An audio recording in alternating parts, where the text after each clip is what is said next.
Sighing and shaking and sounding it away.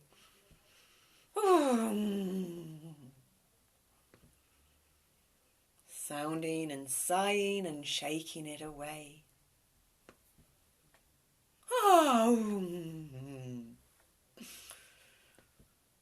Shaking and sighing and sighing and sounding and sighing and shaking it away.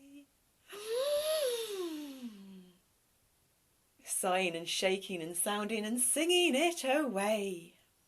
Namaste. Zanoni Snowflake Purcell here.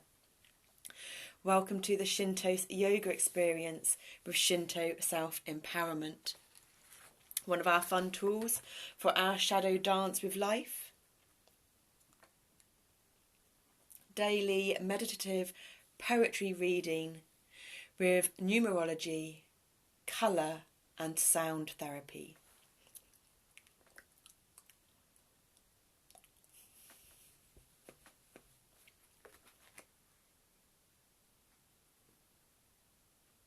And Grandma Moon's living by Grandma Moon, living by Grandma's lunar cycles. So, Grandma Moon is in the void of darkness presently. So she transited out of Gemini today, Sunday the 21st, Universal Time at 1:04 in the afternoon. We haven't checked if it's EST this book's written in yet, but if it is EST time, then it's 8:04 a.m. EST. We add on 5 hours to the time written in the book. So that would be presuming that EST time is 5 hours behind Universal Time. 8:04 is a good number. It's 84 is 48 backwards, and 48 backwards is financial discipline. And we could all do with some good, healthy financial discipline, couldn't we? Now, 1:04 p.m. can be interpreted as 14, which is the Temperance card, Sagittarius, which is another fabulous number because it's the number of moderation. And we could all do a bit of moderation, couldn't we? It doesn't matter if we have our treats and our naughty things and what people call is bad for you or say is bad for you, as long as you're using it and it's not using you, because that then is moderation. We work on a percentage of moderation of about 78% to 22%, or at least that's our aim of what we want to dance towards. So 14 backwards is 41, and that is self-discipline. So we've got the balancing and the alchemizing and the moderation of 14, the Temperance card, Sagittarius. And then backwards 41, self-discipline. And that is just like, yes, because when we have self-discipline, you've got your moderation. And then you can take or leave something because it doesn't have control of you, because you have complete control over your life. And that means you've got complete control over your habitual patterns, because you know your internal world and your internal reality extremely well. Now, 1:04 p.m. can also be 13:04 p.m. if it's on the 24-hour clock. 13 is the number of the Death card. Doom, doom, doom, doom, doom, doom. Because we are doomed to death when our mood goes down. Because when our mood goes down, deep, deep into the darkness of the void, we have to do something to lift our spirits and get us out of it. And then you have transformed and transcended out of one of the death cycles. Birth, death, rebirth, transformation. Hence, the dark shadow of the ego. No, the dark night of the ego. No, the dark night of the soul, which is just absurd terminology. Much better called the dark night of the ego, but still pretty bad terminology, because that implies it only lasts for one night. And speak to anyone that's danced through or is dancing through their dark night of the ego, and I'm sure they'll tell you it lasts a lot longer than one night. For some, it's their entire life.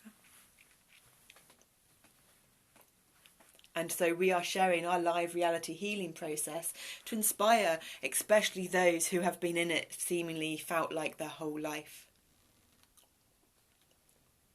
And 13 is, I'm not actually sure what energies go with 13, the Death card.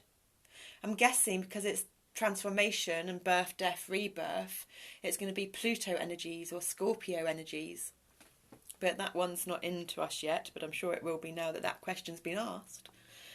Because it's all about the questions, not the answers. It's about finding the right frequency, right balance, right terminology, right vocabulary questions.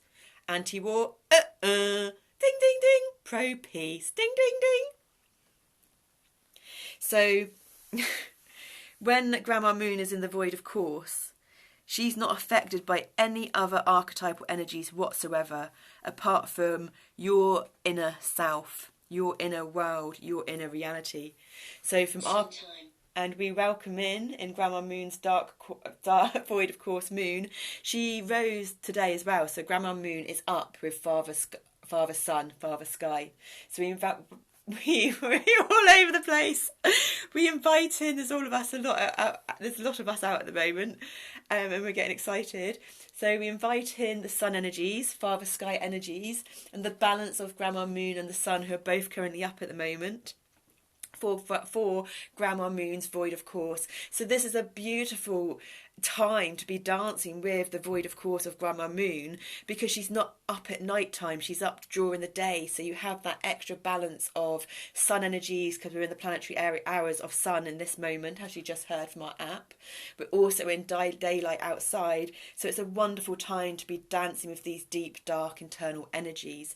Dark not being anything derogatory or negative, just the aspects of oneself that one's unaware about, that one can't see, that one's unable to understand, that one's in denial about.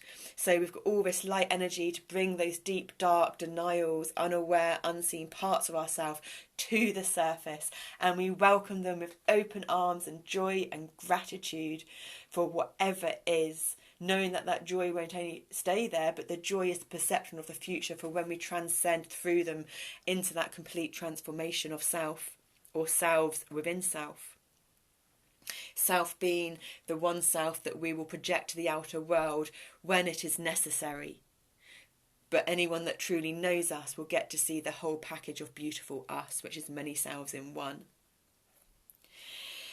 13 also adds up to 4, which is the number of the Emperor card, the masculine, the Aries. It's also the number of Mother Gaia, so it's got the feminine in there as well, all made of straight lines, so it's a masculine number as well from the numerology side of things. And then you have 44, and 44 is the number of environment. Now, for us, in the time that we've been travelling through this journey of stuff that's going on for us with the DID, dissociative identity disorder, the new terminology for multiple personality disorder, we think of our environment and we relate it to Bruce Lipton, and it's all in the belief systems. It's nurture over nature. We are not a victim of nature. We are not a victim of our genes. We are not a victim of our circumstances. Once we transcend the world reality of duality into the world reality of polarity, because only then can we find the reality of wholeness. So there's quite a lot coming out there. She transits, it's the happy equinox to you as well. If you're in the northern hemisphere, happy spring equinox and coming into flourishing, budding into the new you for this cycle of the year. And if you're a Celt out there, then it's the midpoint of the spring, newness, rather than the starting point of the newness if you're more of a traditional Western astrologist, and the season, working with the seasons of the cycles of the seasons. And if you're on the southern hemisphere, it there be for the midpoint. If you're on the Celtic wheel of seasons, it would be your midpoint of passing through the transitionary period before going into winter, which is really delving into your deepest, darkest aspects of self. So it's also for us, of which we'll light now after this more than likely, while we play our little bit on the saxophone to continue doing our lung exercises, because we've got this thing that we do with the saxophone, and yoga with our legs with one leg up on the couch that changes. It does kind of like the thoracic ring approach. It kind of does a similar concept as that on changing the structure of the rib cage, enabling the lungs to fill up better. And it's a woodwind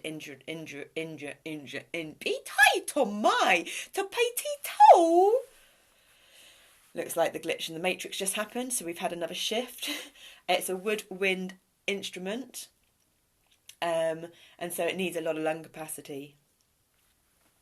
And so we were getting to, today is the closing portal for numerology of the 3-3 portal. 3-3 for us, 33 represents communication, but some people also perceive 30 to be communication. 3 is the start of the Tesla code, where 1 establishes such an understanding and awareness of themselves that they understand other people so well because they know what energy is theirs and what is someone else's.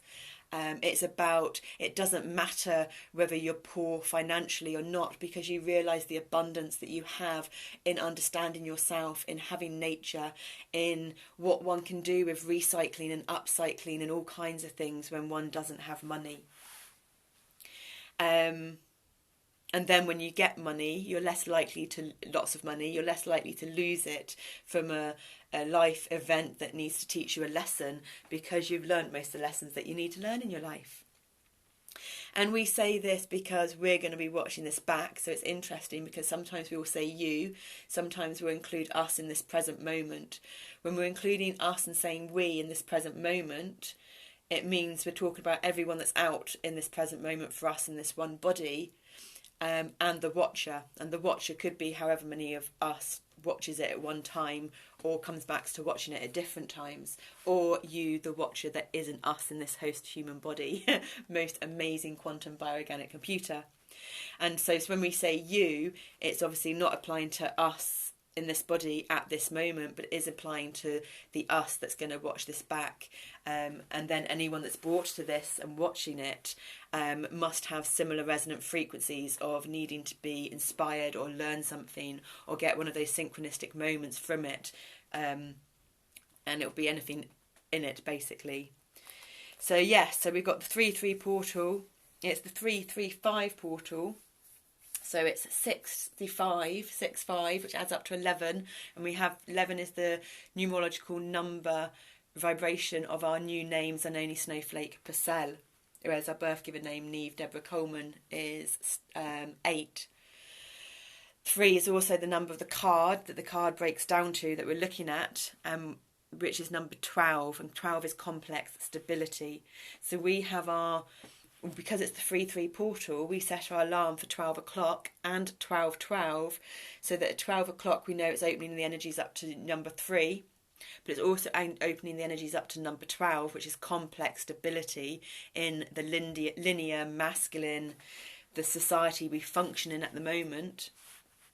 And then when it gets to 12:12, it's the 3-3, so it relates to the 3-3 portal, and then we'll do sounding to release the traumas and whatever frequencies and dissonance needs to be released from the body, so that we can then pump ourselves up again after the sounding with our breath work, our pranayama, to then create space and make room for all the new energy that's going to come in.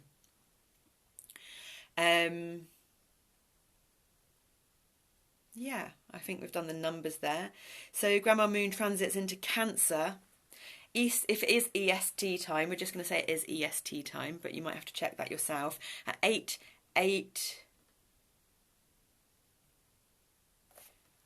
Well, this isn't right. Oh, wow, okay.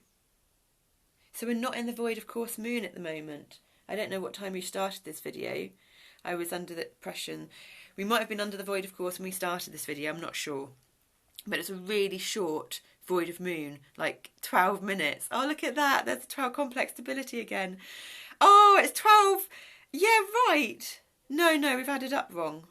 Oh, 14 minutes. So the void of course moon, if this book is correct, says it was the 21st, 8:04 a.m. to the 21st, 8:18 a.m. Eastern Standard Time. So it was literally 14 minutes, which is great because that means we've got the 14 number in again, and we're really getting that balance and that moderation and that self-discipline energies coming into play. So because that's what the void of course lasted for, a nice short one. And so it would be 13:18 or 1:18 p.m. Universal Time, and that's the one that we definitely know for sure. So Grandma Moon is in Cancer presently. We're just going to check the other section. Yeah, Grandma Moon's in Cancer. Cancer is a water sign.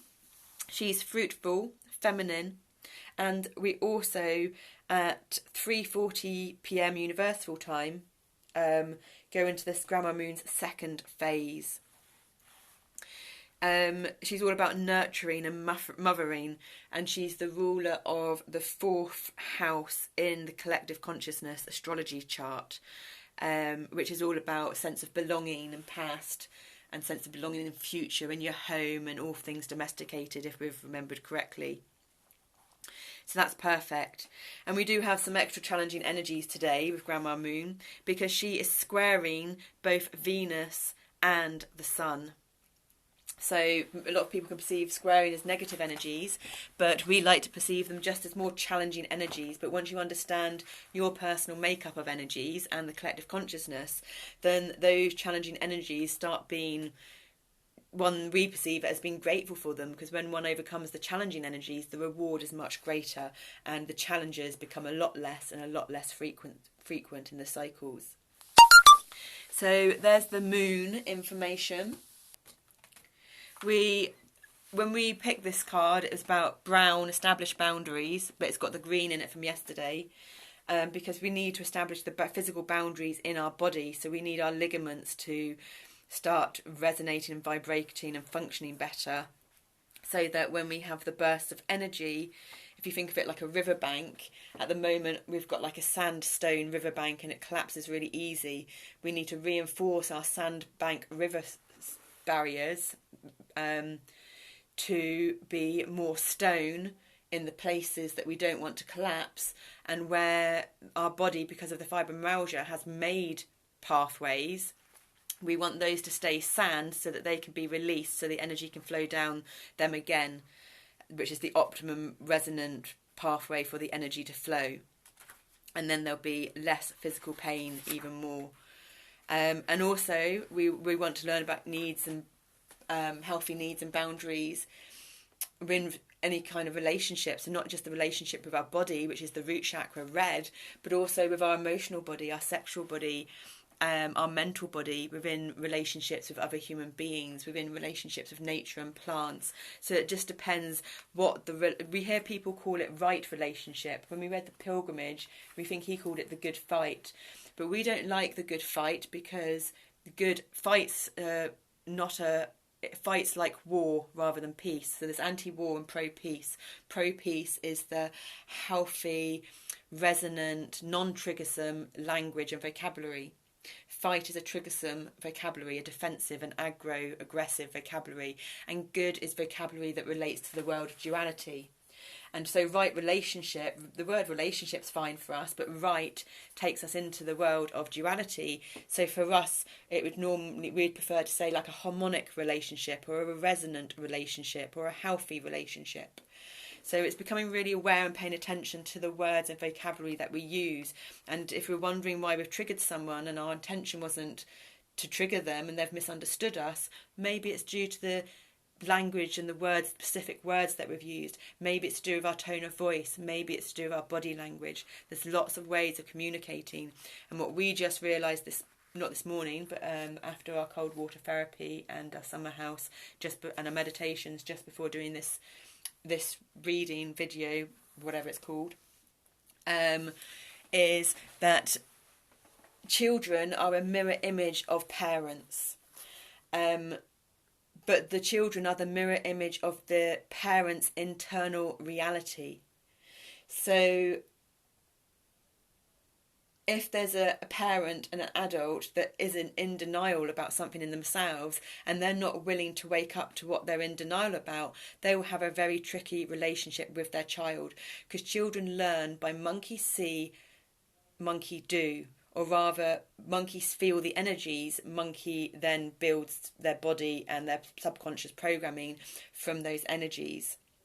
So that's the first time we vocalised it kind of out loud like that. It was quite a profound moment in the mirror to understanding lots of things. So yeah, that I'm sure is going to be one that comes out again and gets developed more and more. So we've done a numerology. We've had the sound. We're going into colour. Brown. Brown is a colour of earthiness, hibernation, nurturing and stability. 4 is also that number of structure and stability and foundations too.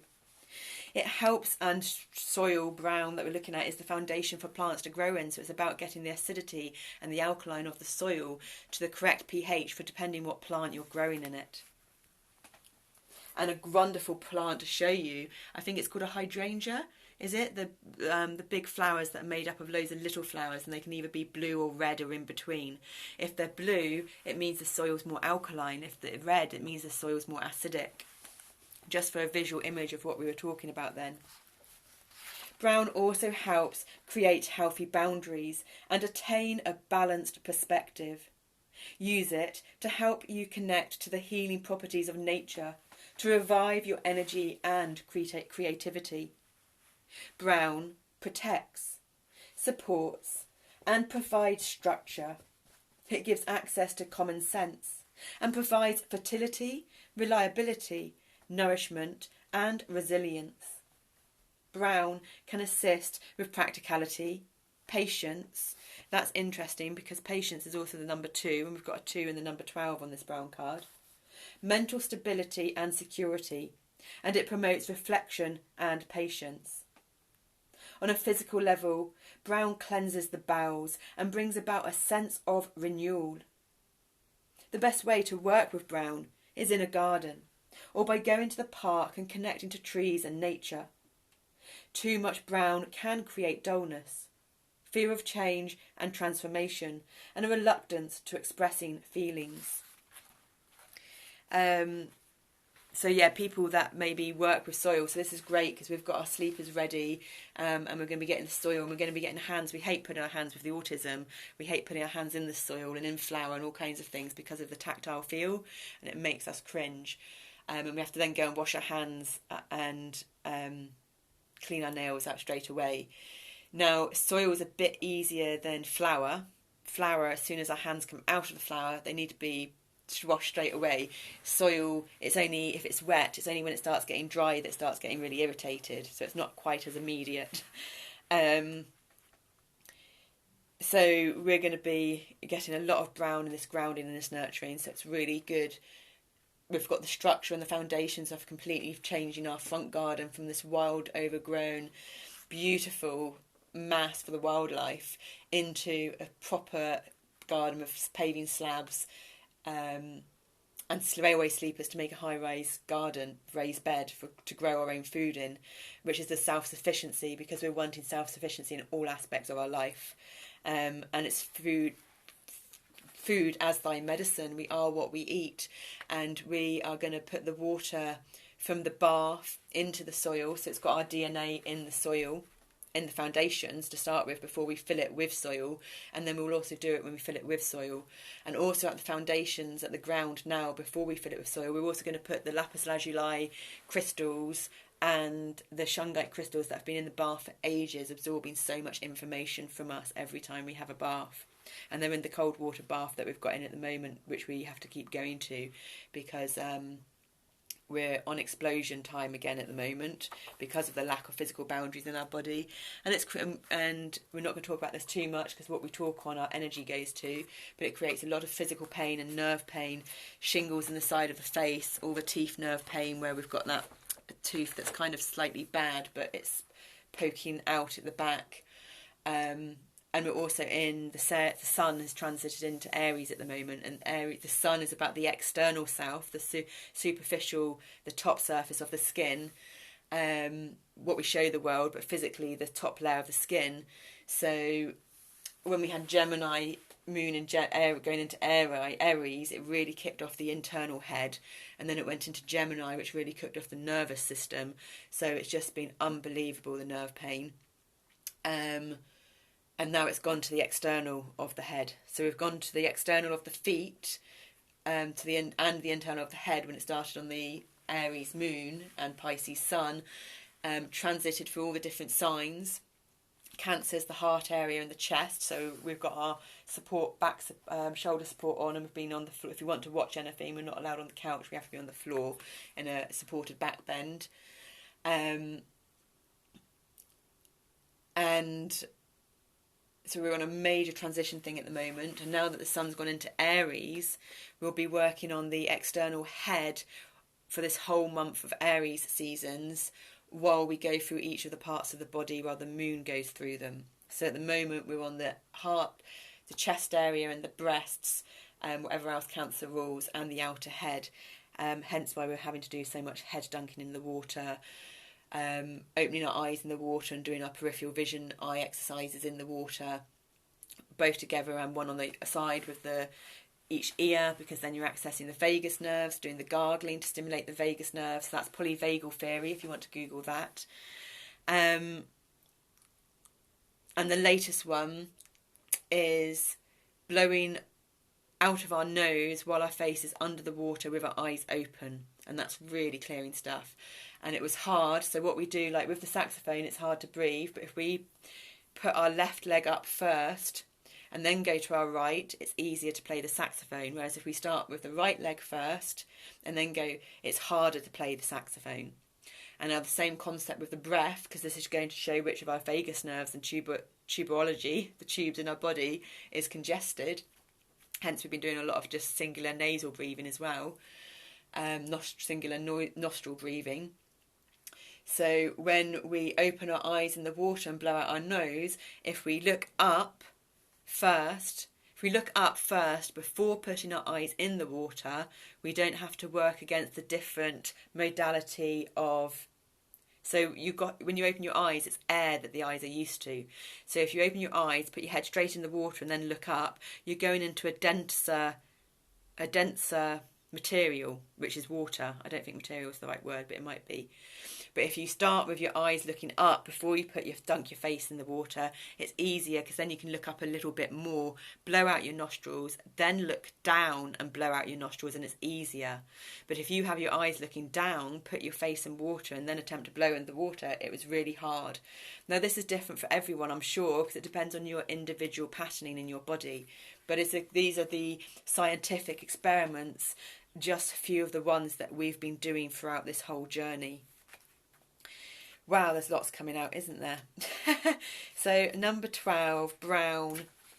There's going to be a little bit of repeating, but not heaps. And the repetition is a good thing to repeat, because repetition is how we reprogram our subconscious mind, how we reprogram our childhood programming when we're an adult to be able to choose what we want to keep and what we want to release and let go.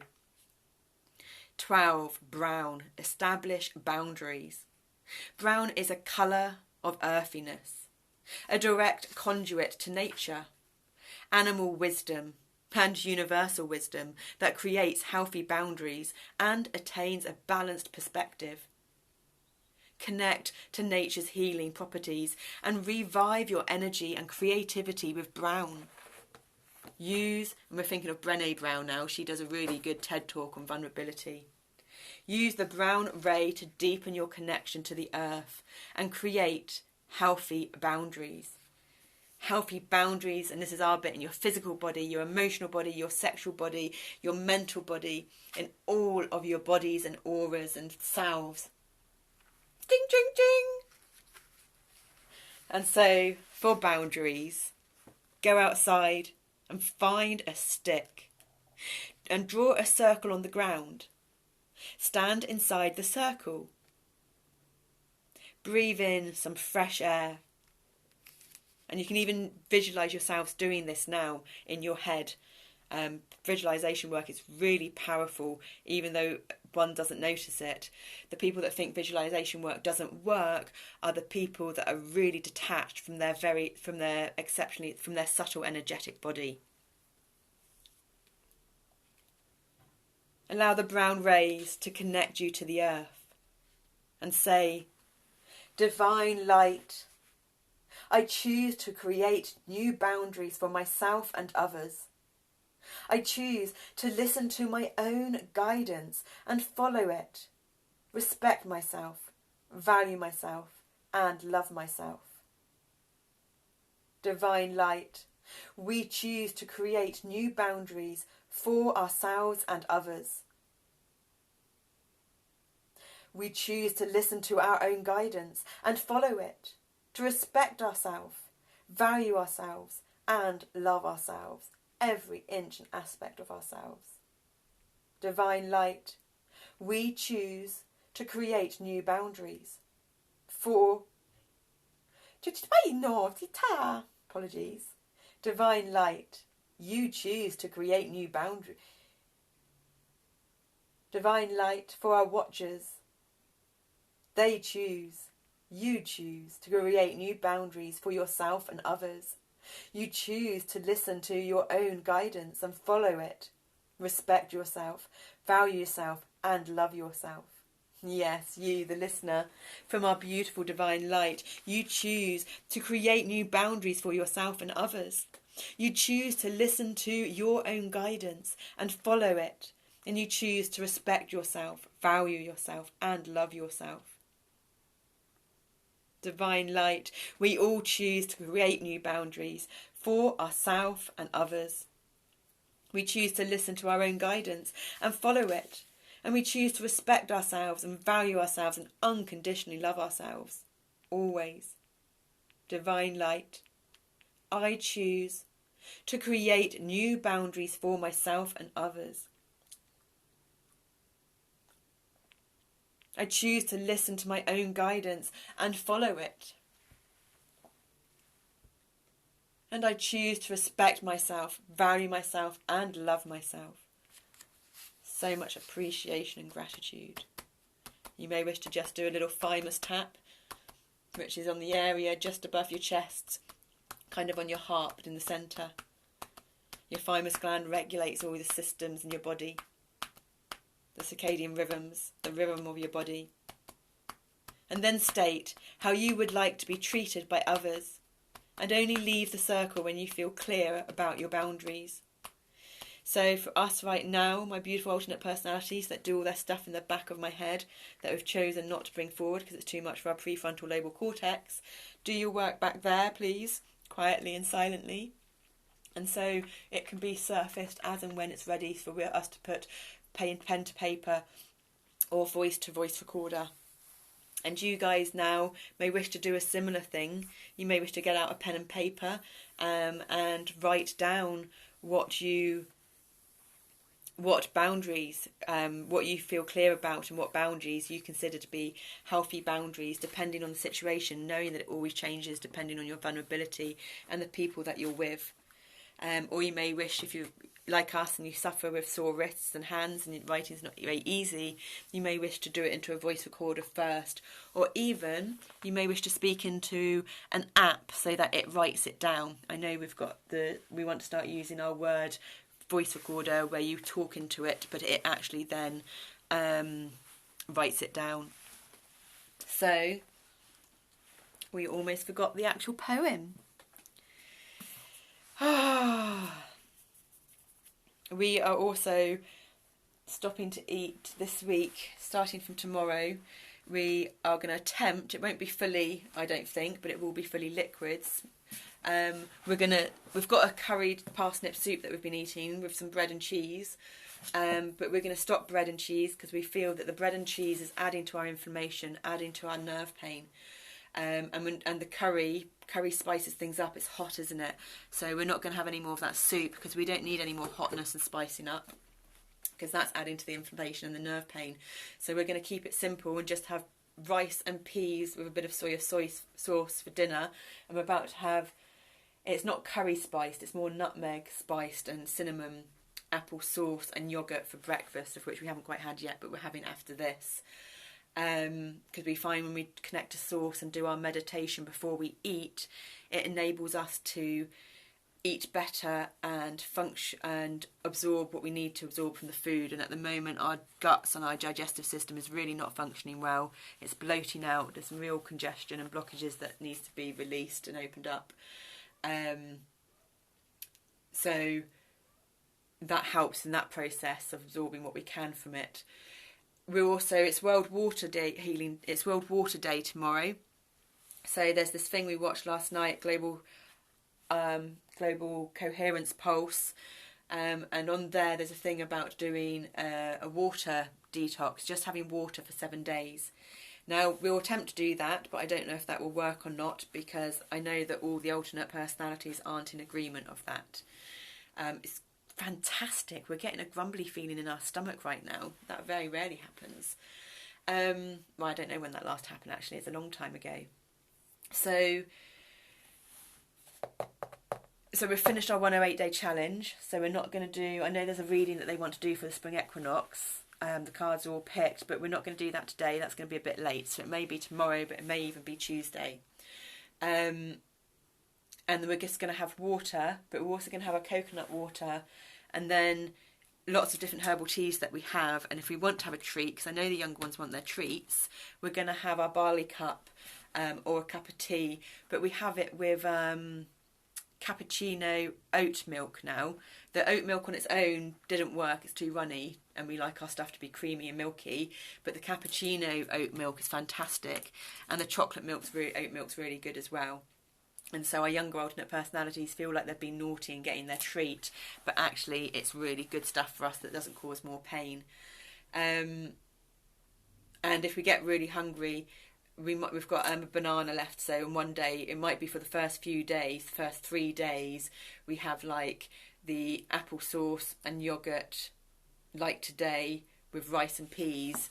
And then we'll just have, because the rice and peas you see are really good because you can get all of your 9 essential amino acids just from rice and peas. So if we stock ourselves up with our essential amino acids for the first 2-3 days, today being one of them, then that will be in our body for the rest of the liquid detox, solid food detox. So we're going to be on a liquid diet.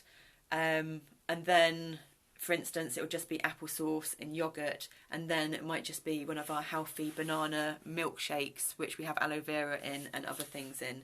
And then hopefully we might make the last 3 or 4 days just plain water and herbal teas and coconut water, because coconut water's got all the electrolytes in it. And then hopefully that will still have our body fill up the body that needs to be filled up for the lymphatic system to really get rid of the toxins. We'll be on our liquid chlorophyll as well to get rid of the toxins, and aloe vera as well that we've had in our banana milkshake. So we'll be on all the right pro stuff to help facilitate clearing the toxins in the body with plenty of fluids. And then when we start eating solid foods again, we'll literally just start back on the rice and peas, because it will be kind of like a mini elimination diet, and then we'll be really aware of new things that we add into our diet. Because we're off tomatoes now, we're off potatoes, which are the nightshade family, and add to pain and inflammation. And we're off onions and garlic, which stimulates the mind. So it will really just be paying attention to the food that we eat. So it's going to be a challenging one, but I feel we're going to be able to manage it because we've accommodated the needs of each of our younger alternate personalities. And we're desperate. We really need to get this physical pain and this nerve pain to go away. And once this will help the bloatiness of the gut and the guts to go down, and once the guts go down, our stomach will function better, which will also release the nerve pain too. So there's a lot going on for us at the moment, and this next week is going to be hugely important. But we've been on our moon water and had a very intimate, respectful, grateful, appreciative relationship with water for, well, since we started doing the moon water, really, which is like, you're talking 3-4 years ago, if not more. Definitely 3.5, if not 4.5 years ago between then. So 21st of March, and that's a great way for us to welcome in the new spring energies if it's from the traditional astrology seasons wheel. And we've been preparing for it from the start of the Celtic seasonal wheel, if we work on that, because we do call ourselves a Celtic Blitzer, so I think that's one that we're going to be investigating. 21st of March, spring, Christina, Rossetti, and we knew someone that had a very similar name to this, but Christina, or Christine anyway, is also our mum's name. Spring is the season of life, birth and rebirth. Oh my God, we haven't even read this. That was so fitting for us talking about death earlier with 13, wasn't it? Spring is the season of life, birth and rebirth. But poetry often finds reminders of things in their opposites.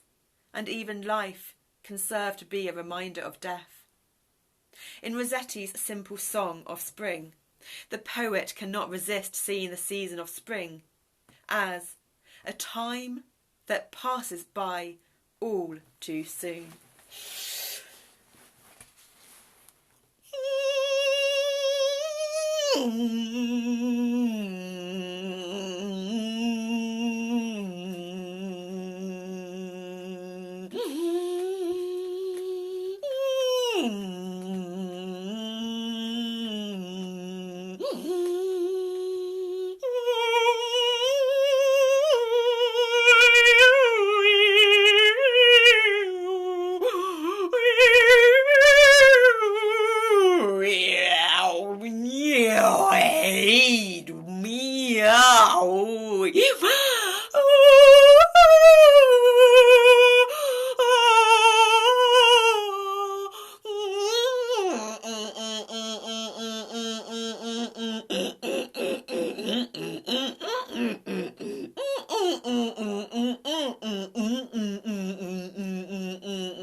Frost locked all the winter, seeds and roots and stones of fruits.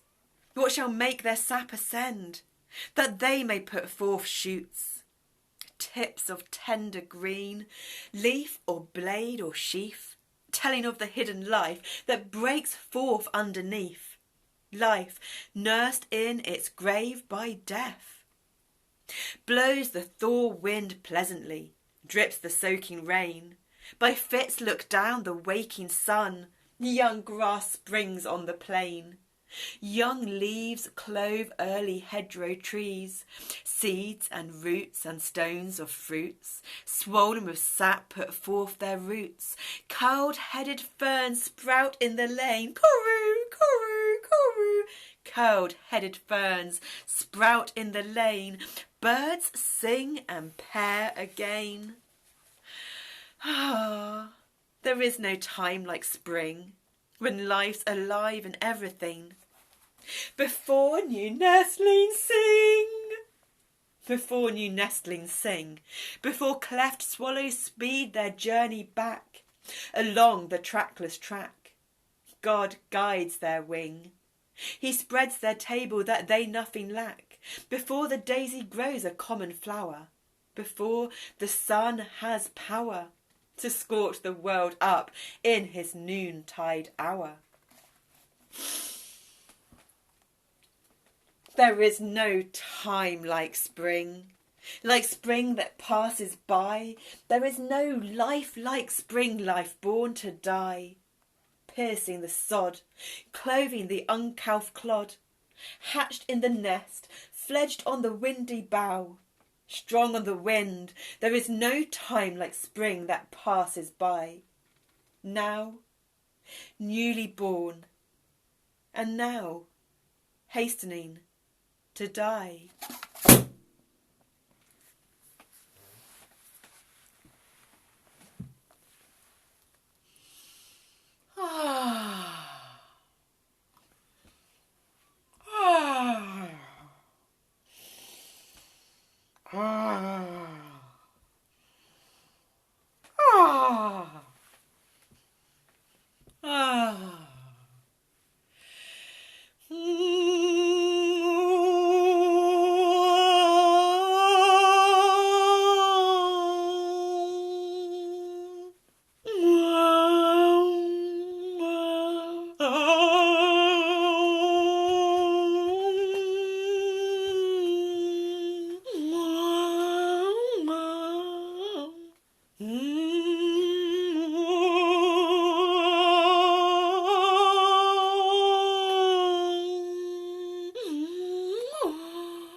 singing, shaking, sighing, sounding it away. So much appreciation and gratitude to you for joining us in the Shinto yoga experience with Shinto self-empowerment.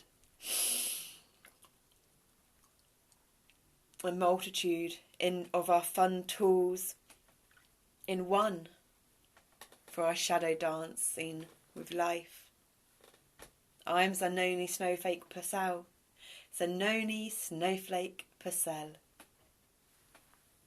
Namaste.